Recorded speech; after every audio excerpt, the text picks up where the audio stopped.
afternoon, hello and welcome to Mediculum Science classes. As students, as all of you know, in the very first video we learn about the combination reaction, in the second we learn about the properties, and in the third video we learn about the decomposition reaction, that is changes according to your upgradation time. Now today we will learn about the very important concept, that's a displacement reaction. Not only displacement but also double displacement reaction. So firstly we need to understand what is displacement or double displacement reaction. So as you can see here, word suggested that displacement, yes, that is the same as physics. Displace means something change their position in a fixed direction, right? That is vector quantity, but that is not relate here. That's a completely some compound forms like CuSO4, which consists of copper sulfate.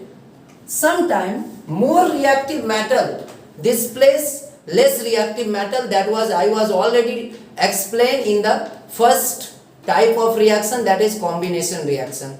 So once again we need to understand those metal which are above the hydrogen group and those metal which are below the hydrogen group, like copper, mercury is there, Ag, Au. So these are the less reactive metal, and above like potassium, sodium, calcium, magnesium, again aluminium, zinc, iron and lead.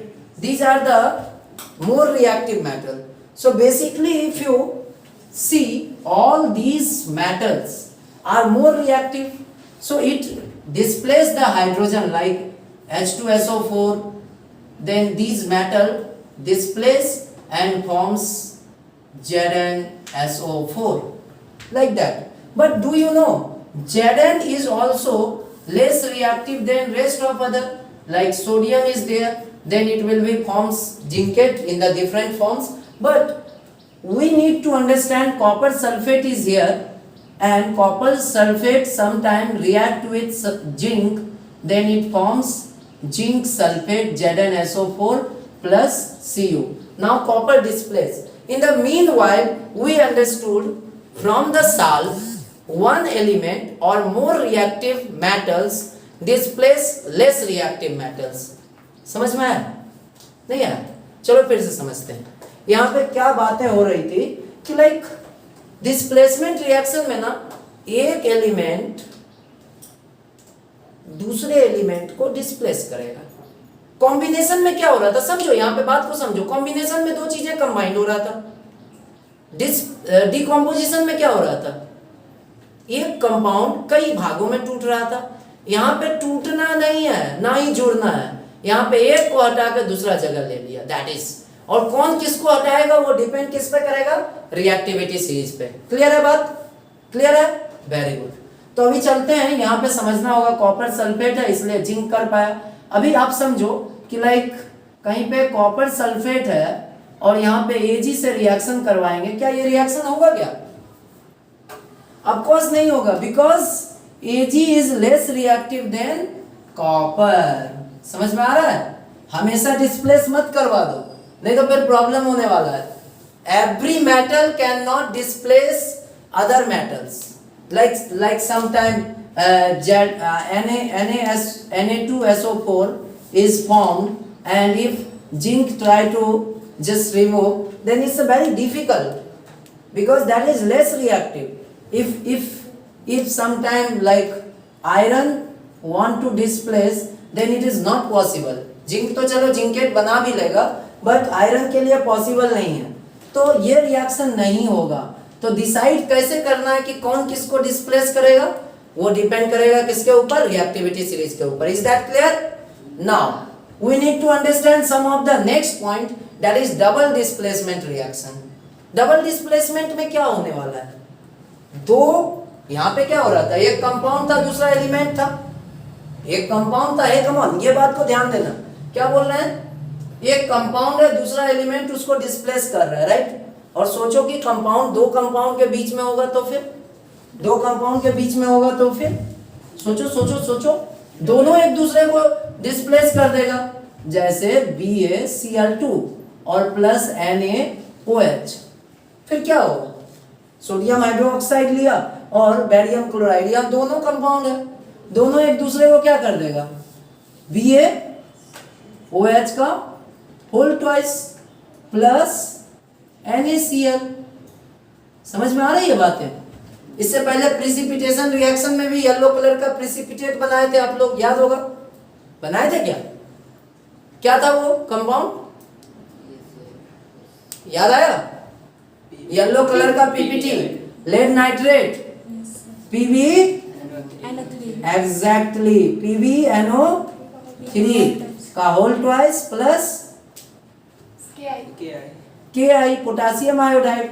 यहाँ पे क्या बन गया, KNO3 plus PbI2, है ना, और ये बन गया था येलो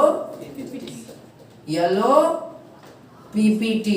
अब समझो ये PPT क्या होता है, इसको समझ लो, पावर पॉइंट प्रेजेंटेशन नहीं है, समझ में आया। PPT मीन्स प्रिसिपिटेट, और प्रिसिपिटेट क्या होता है, अभी जब ये दोनों कंपाउंड था ना तो यहाँ पे दोनों सॉल्युबल था, लेकिन जैसे ही इसने अपना आयन एक्सचेंज किया तो अब जो कंपाउंड बना ना उसमें से ये इनसॉल्युबल हो गया, उस सॉल्वेंट के अंदर इनसॉल्युबल हो गया, तो ये क्या बन गया, येलो कलर का प्रिसिपिटेट।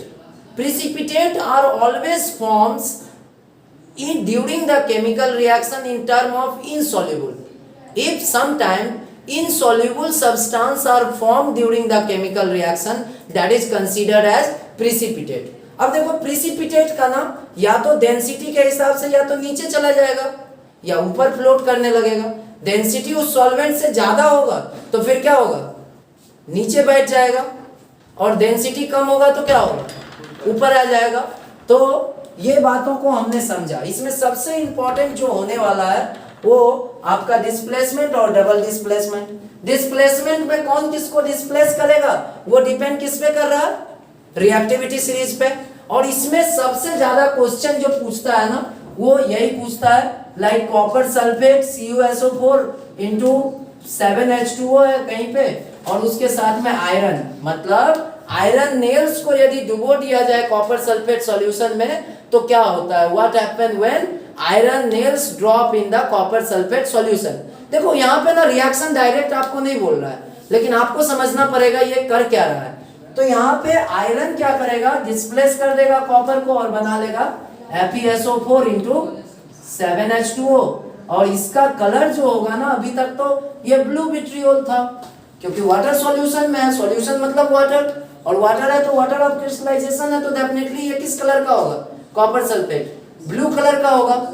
लेकिन जैसे ही डिस्प्लेस किया तो आयरन सल्फेट में बदल गया, और आयरन सल्फेट किस कलर का होता है, ग्रीन कलर का होता है। तो इसीलिए ये बात समझना बहुत जरूरी है कि colour change due to displacement.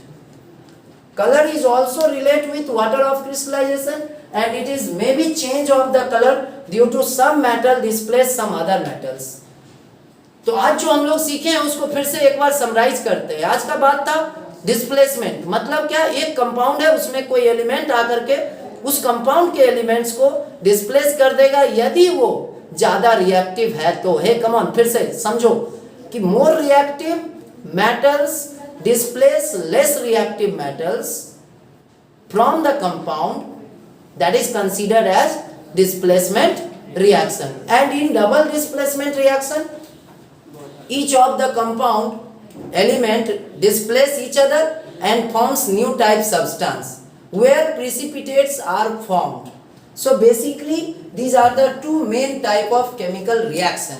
In the next section we will see most important part of this particular chapter, that is redox reaction or reduction and oxidation. So नमस्कार, सेवा समाप्त हुई। हम लोग सब बहुत ज़्यादा चेंज होने का ज़रूरत है, और वो ये है क्योंकि नया एजुकेशन पॉलिसीज आ गया और उसके हिसाब से आपको क्वेश्चन और उसके हिसाब से सोचना पड़ेगा। अब आप लोग रटना बंद कीजिए, एनालिसिस करना शुरू कीजिए।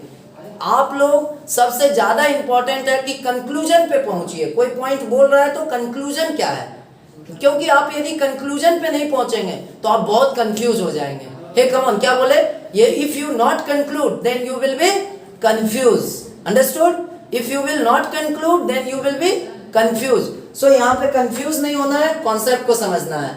नमस्कार, सेवा समाप्त हुई।